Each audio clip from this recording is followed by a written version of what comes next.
If you're trying to conceive and feeling overwhelmed with fertility advice, then this podcast is for you. Welcome to Don't Tell Me to Relax, your fertility podcast and antidote to unhelpful fertility information. I'm Hannah, a fertility acupuncturist, teacher and campaigner for better fertility education. This podcast aims to empower and inform you about your menstrual cycle and fertility. It's basically all that information you didn't get in sex ed at school, with the aim of improving your understanding of your reproductive health and optimizing your fertility. Andrea, welcome to the show. It's really lovely to have you here today. Would you mind introducing yourself and telling us about your work, please? Hello, Hannah, and yes, thank you. Thank you so much for having me. And I would be happy to tell you about my work. I am a sex, love, and relationship coach. So I work with couples as well as individuals on finding, keeping, and thriving in love. So I work with men, I work with women, I work with anyone who wants to work with me, to help them have really more pleasurable love lives and really thrive in the love that they're making, the love that they're having. Which is really why, obviously, why I asked you and invited you to come on this podcast, because it's a very common problem that we see with people when we work in clinic one-to-one, in that when people are trying to conceive, often, and it's like ironic, isn't it?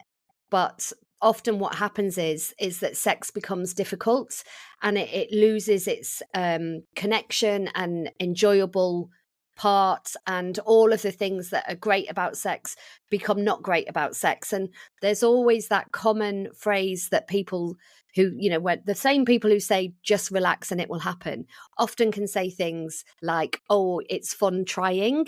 And what we see is actually the complete opposite of that, in that it becomes very, very far from fun. So can you just explain a little bit about why that happens? Why is that such a common predicament in for people when they're trying to conceive? Yeah.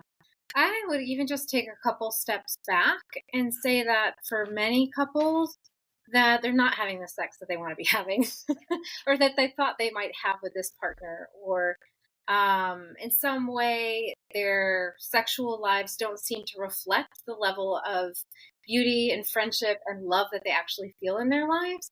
So we make assumptions that because people are wanting to have children and conceive, that their sex life is as good as their love life and vice versa. And sometimes there can be a bit of discrepancy between what they're actually feeling on an emotional level, on even a soul connection with a person, or even and how they're connecting mentally with how they're experiencing their sex lives.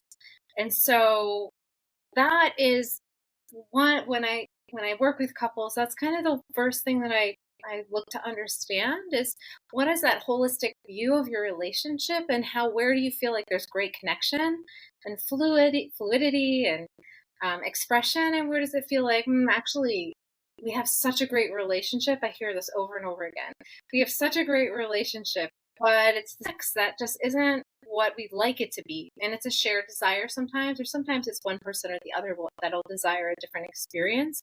So I never enter with the assumption that everything is good on any level until I kind of hear from the couple or from both people what they're experiencing, what's going on. I want to normalize that, because we oftentimes look at other people who are having, other couples that are having that have a relationship, and we think, oh, now they're going to have a baby, oh, they're trying and everything's got to be great. And so it's just kind of normalizing this fact that what we see on the outside isn't always what's happening on the inside of a relationship. So if you are experiencing this kind of thing where you have a great connection in some ways, but then there's a mismatch in other ways, it's totally normal and it's totally okay. And it doesn't have to mean anything right now. So just wanted to kind of put that out there. Yeah. And so are you saying, if I'm hearing this right, that kind of it's, there might be a misconnection before you even go into the journey of trying to conceive? Absolutely. So it's to look at the relationship beforehand. Absolutely. Yeah. Not always, but often. I would say. And maybe it's because those are the people who are coming to me, knowing that I work not just in the space of relationships as far as the emotional intimacy and connection, but also directly with sex and sexuality.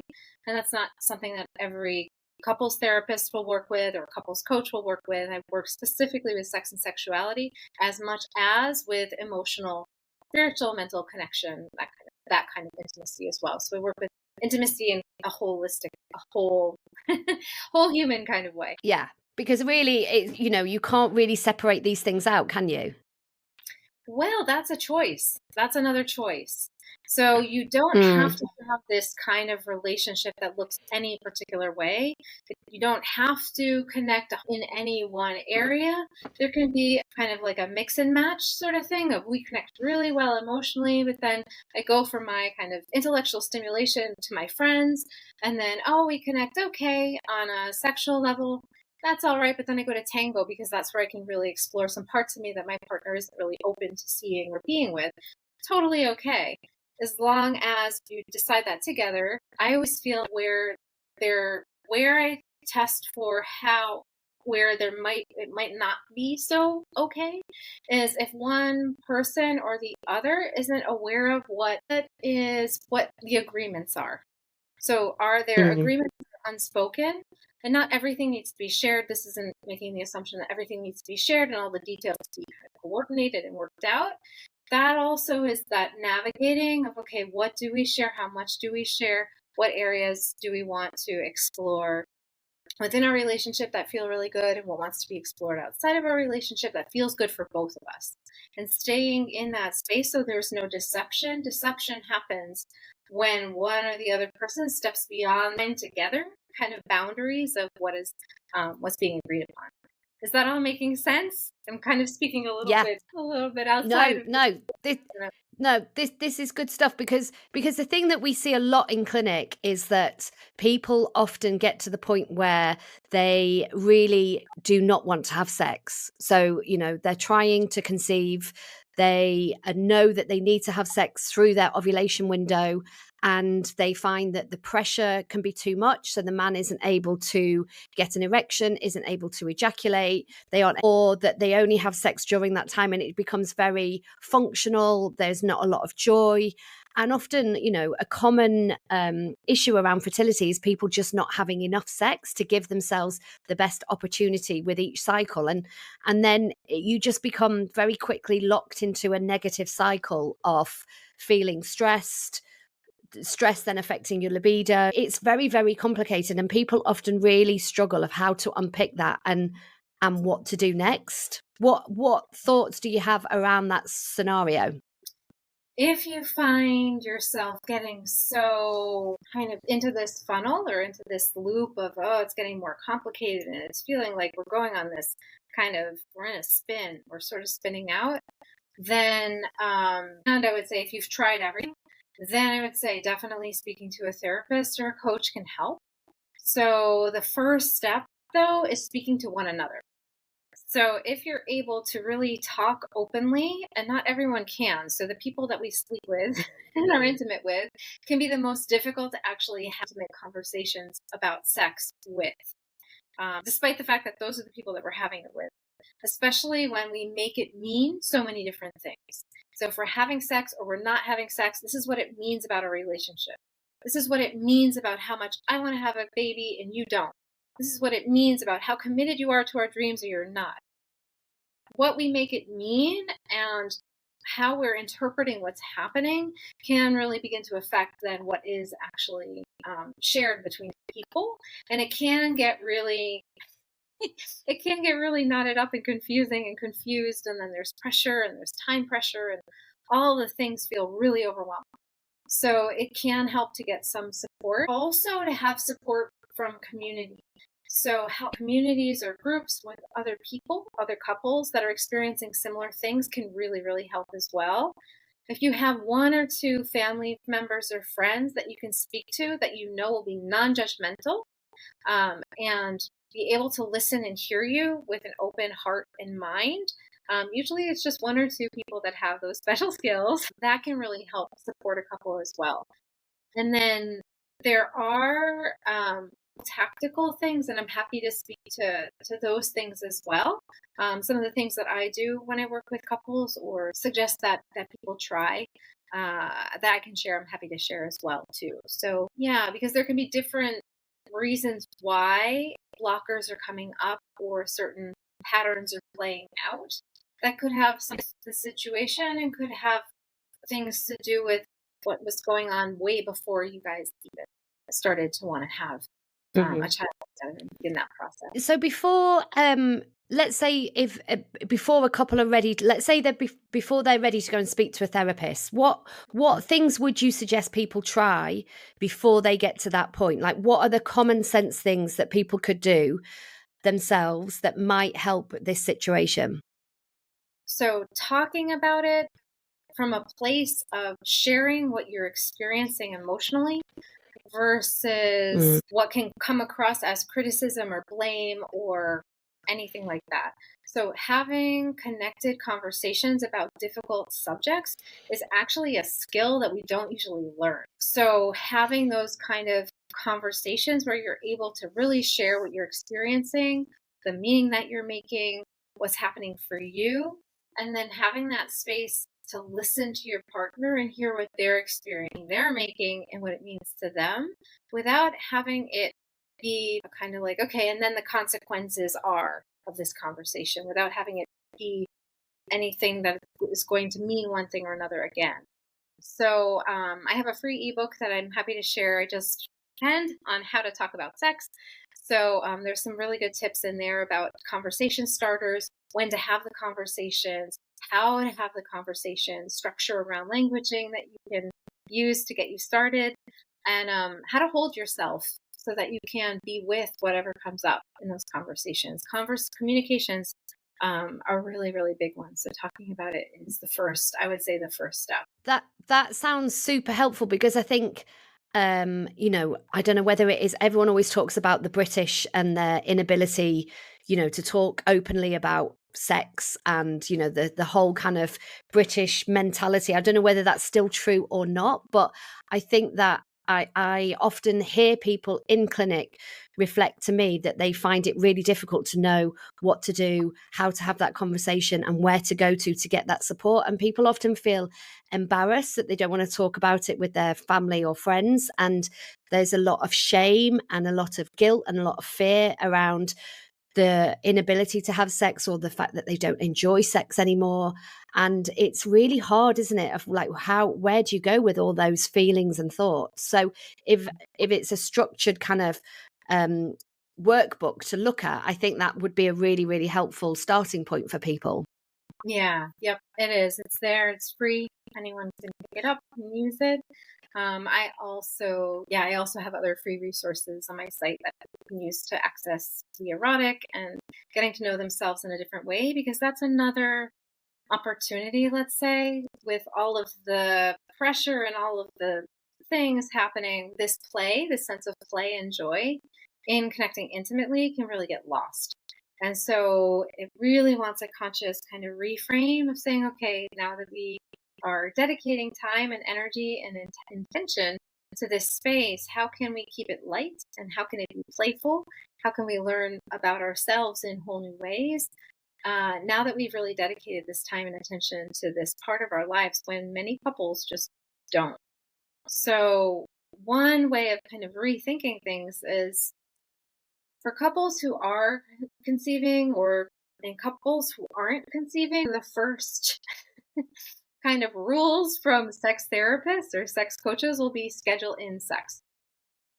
And every couple's resistant and goes, I don't want to have this thing be another thing on the to-do list. I don't want it to have to be scheduled in. I want it to be spontaneous and natural. And okay, well, if it were going to be spontaneous and natural, then you'd be doing it and you're not. So what are we going to do? And with the couple that I'm currently working with, who are fantastic, like, okay, we're going to schedule in some sex and we're going to give you a little bit of a kind of like a space to play in. So the practice is called the 5 senses reality, and couples who are conceiving can play this as well, where you're working with the 5 senses and one folded, the other person's gathering the materials, let's say, to play with the sensorial experience of intimacy. So what does that person love to smell or taste? What kind of touch do they love? And having that session, because it is really a session, it needs to be planned, it needs to be scheduled, has transformed how this couple is experiencing intimacy. They're like, we're playing like we're teenagers, and they're well into their 40s. It's like, we're having a great time, and we've never really experienced sex like that. So for them, they're not particularly trying to conceive and scheduling sex.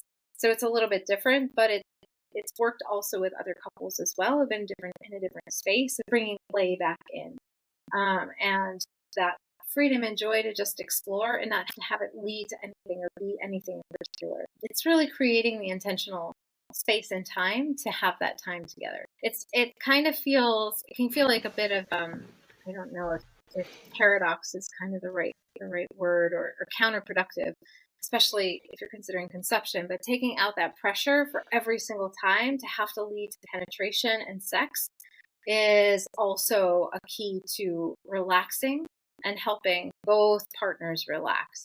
Because oftentimes men will speak about how it affects performance, but for women, when you're feeling pressure and pressurized to have sex, it really affects pleasure.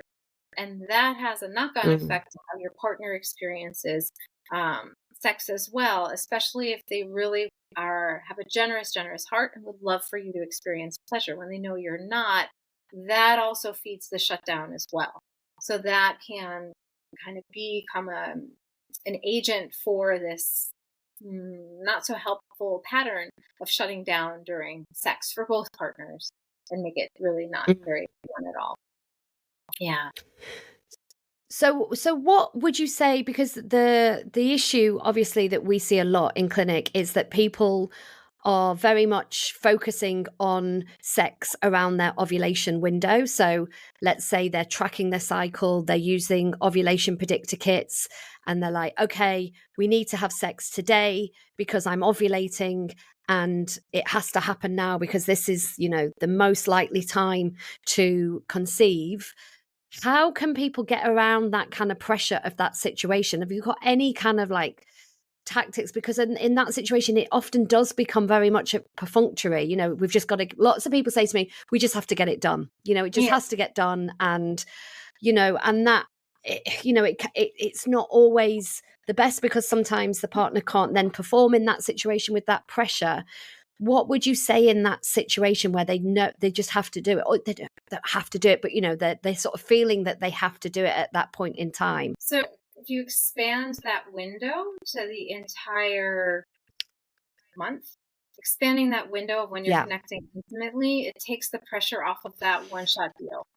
So if you're connecting consistently over time, then this is just another time that you're connecting intimately. Many of us don't learn how to connect intimately in sensual, sometimes sexual ways, but not always, outside of vagina sex. So penetrative sex, we don't learn ways to connect sensually and sexually outside of just that one way of connecting.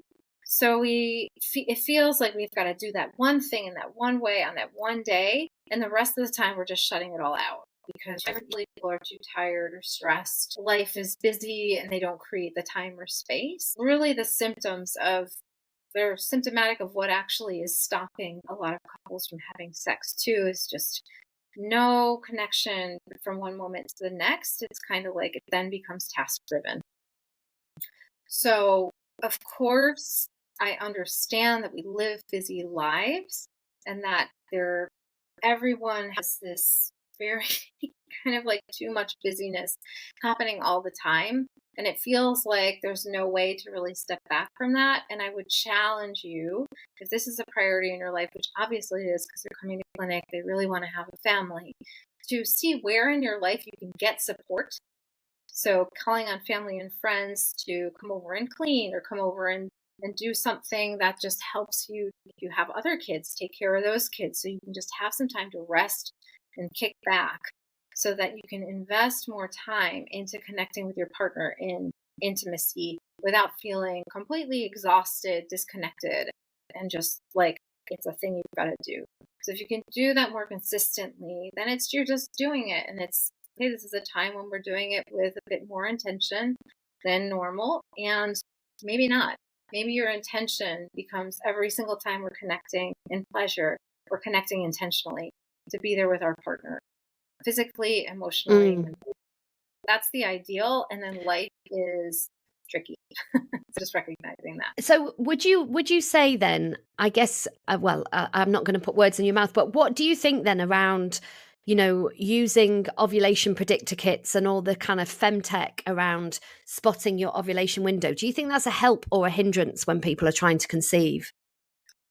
You could drop it and see what happens. Mm. So dropping the tech a couple of months, 2 or 3 months, and seeing what happens. We drop the tech and tune into our bodies and desire. Are we feeling like we want to have sex, that we want to connect with our partner? Seeing what happens then. It's an experiment. You can always go back to the tech. If it feels like, no, we feel more secure, feel more safe, knowing that's our window, it helps us to relax more, great. If it's nerving you up even more, drop it for a little while. It doesn't have to be forever, and see what happens. Yeah, I think that's really good advice, because I feel like if you know your cycle and if you know that your period comes regularly, if you've tracked for a while and you ovulate roughly around the same time and you get your body signs and symptoms, then I do think there comes a point where ovulation predictor kits, BBT charting, femtech, it all becomes another stress in life. And I think that it's those minor stresses on a daily basis that kind of really don't help, exactly as you've been saying, about creating more space and about creating less stress. So I feel like they can be helpful in some situations, but they can also very quickly become negative, quite quickly, I think. Yeah, I absolutely agree. I absolutely agree. If you're going to look at anything, look at your Fitbit. Because exercising and moving your body and keeping the energy flowing helps with libido. It helps you relax in sex. It keeps your body. So aside from talking about sex, getting support from community, even if it's a community that's focused on this area, because within your family or friends group, you just don't have that space or feel shameful. So talking about sex with your partner, connecting to community, keeping your exercise levels up, and eating healthy are some of the most tactical, non-sexy, like sexual tips and tricks, things that are also foundational. And then as Mm. far as intimate connection, it's leaving space for exploration and play and bringing the joy back in again to that space. So I guess what I'm hearing there as well is that what you need is to create and make time. So exactly like you said in the beginning about planning it in, creating time, which people often feel quite funny about, like scheduling in sex. But what you're saying is not scheduling in sex, it's about scheduling time together to make that connection, to It then, changes, kind of put that groundwork in for sex to happen. it changes the game. It changes the game. Yeah. Couple, like I say, that just I'm the most recent, and we're just working on this now, said, wow, I never expected that there would be so much change that would happen just from creating time and space for this. And now I realize, like everything else I do in my life, I just want some time and space and some intentional thought, intentional preparation. And it was fun as a result. We had a great time. I had a great time preparing for this. They had like call it a date night for this connection. We had such a good time preparing. I could be really creative. It really made me think about my partner and what they liked and about what I wanted to share. I thought about what I was going to wear. I got really excited for it. Got excited for the music. It's like, instead of just kind of, hoping that at a certain time your partner's going to want sex at the same time as you, which is also another myth. Mm. Oftentimes we don't.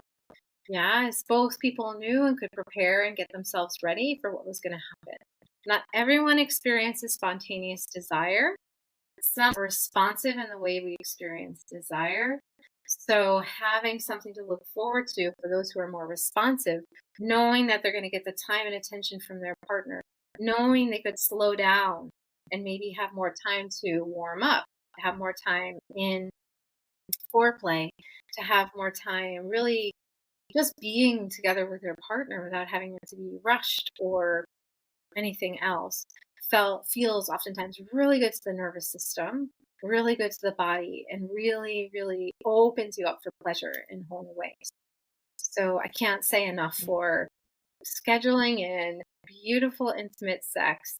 And then, of course, people are feeling like they're scheduling it in with their femtech stuff. So if that feels like under stress, or schedule in a few different times during the month, which completely has nothing to do with ovulation time, and see what happens. I love that. That's such good advice and good information.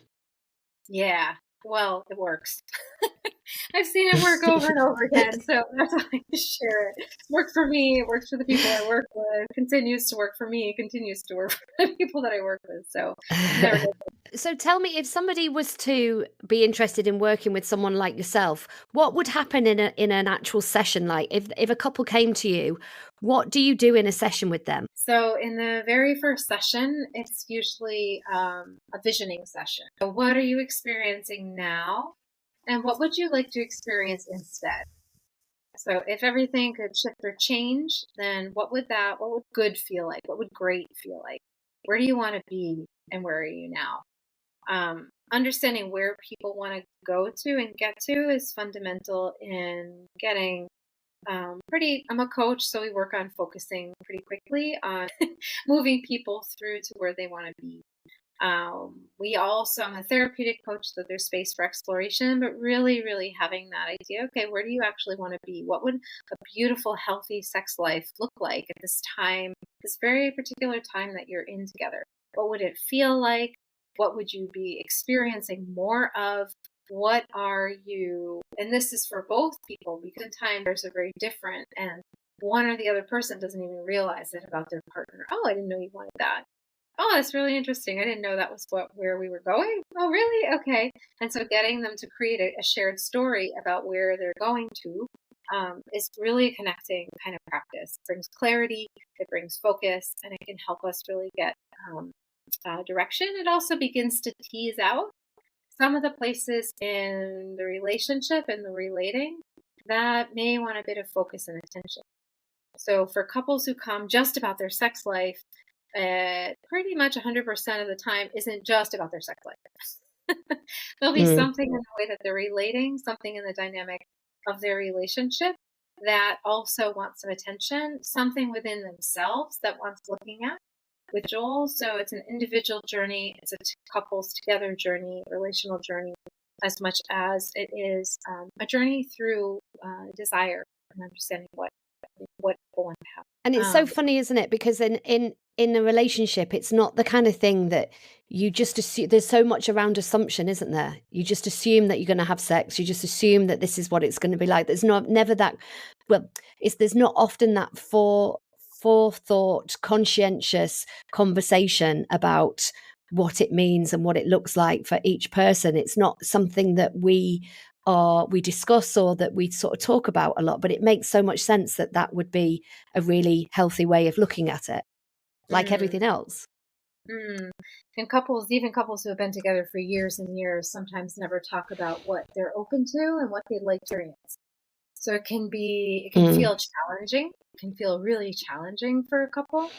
And for an individual as well, to hear the desires of their partner that they never knew existed.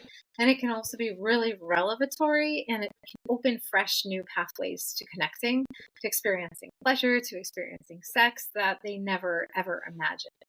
So it's liberating. It garners deeper levels of acceptance and love, being seen and heard, being fully understood by a partner. And these are all of the ingredients for intimate connection. These are all of the things that want to be opened up. And again, not everything needs to be shared. Not everything is meant to be shared. However, when we do come together and share in new ways, then new possibilities do emerge. So it can be a really beautiful opportunity for couples to come even closer, for sure. Have courageous conversations, because they do require quite a lot of courage. A lot of the shame that you spoke to, a lot of that gets healed when you're seen in what you actually do desire and want, what you're curious about, what you may or may not act on. It's so such a beautiful, beautiful coming together and process of growth and development for sure. And then more pleasure comes of it ultimately, more nourishment, more fulfillment, more wholeness, and the way that we live our sexual and intimate erotic lives. It's a good place to be. So if there are people listening to this who, like, what would be your three? I think we've already discussed them, but could you recap on the three, because people like really practical steps that they can take, what can I do in this situation? So what would be your top three practical tips for those people who are listening, who are thinking, you know what, I'm really struggling here and I don't know what to do about it? So talking about it with your partners, the first. And if you don't know where to start, there's the guide that I shared. There's lots of information out there. You can use AI now, which I recommend. And just pop in question and talk to me as if you were a sex therapist. How do I begin a conversation about sex with my partner? See what comes back, because the AI is really can be very supportive. And then the next is reducing stress, reducing the fatigue in your life, the exhaustion levels come down by asking for support from community, from friends and family. If you can have the resources to do it, hiring in help so that you have more time to relax and take pressure off day-to-day life and living. Just have more space for being. And then increasing exercise. And I was saying that that's kind of part of that reducing stress. If you're exercising, moving your body, then that can be great. And then intentionally exploring pleasure, specifically pleasure. So in the times when you're connecting and lovemaking, great. In between those times, what feels like pleasure to do? What feels pleasurable in your body? How many different ways can you say yes to pleasure and what feels good, especially for women? Great. Especially for women, and for men with feeling that pressure to perform. If you need to hear from your partner, if it doesn't work this time, am I loved anyway? That's sometimes the question. If it doesn't work, am I going to be loved anyway? And even stating that out to your partner, it's very vulnerable, can feel very edgy. Tell me that you love me no matter what. It's going to be okay. I need to hear that, or whatever it is that you need to hear. If you can dial into that, what is it that is making me feel so nervous right now? If it doesn't work, then it means I'm not a real man. If it doesn't work, it means I am not attractive. If it doesn't work, it means my wife's no longer going to love me. My partner's no longer going to desire. What are you making it mean that in that moment you're unable to have penetrative sex? I can't really quite say that. And soft cock is sexy. So women and men both need to learn a soft cock can be sexy. You can bite penis and vagina even when there isn't an erection, and sometimes that can feel like really nourishing, healthy, beautiful connection. And sometimes it helps the man to feel accepted, even if, and then from there, he's able to get erect and move into lovemaking. And if not, it's okay. Yeah. Yeah. That might be the title of this podcast. Soft cock is okay. It is. It's good. It's sexy. It's nourishing. It feels good to connect that way. It can be guided right into your body and just be, and it feels so good to have that experience. So anyone who hasn't tried it, I absolutely recommend trying that out too. Soft cock and sex. Finish there. Great. I love it. I love it. Andrea, that is amazing, because you know what? I've been wanting to do this podcast for such a long time, because it is such a common thing that we talk about in clinic, and people often feel like they're the only ones that this is happening to, and they very quickly feel very isolated and vulnerable and ashamed. And there's just so many feelings that come up as a result of sex when you're trying to conceive. And so I think this is so brilliant and so helpful, and I will link your resource, because that sounds like such a good place for people to start. And I think just listening to this and knowing that it's completely normal is just helpful in itself. So I really want to say thank you for your time and for sharing your knowledge with us today. My pleasure. I hope it's helped everyone and anyone who needs it. Thanks, Anna. Thank you, Andrea. If you've enjoyed listening to this and want to find out more, then come and join my free community in Facebook. We have loads of resources. You can catch up on all our previous webinars and be the first to know about forthcoming events. To sign up, just follow the link in the show notes. And if you'd like to work one-to-one with myself or one of the team, then please see our website, hannahpern.com, where you can book in directly or organise a discovery call to find out how we can support your fertility and your reproductive health.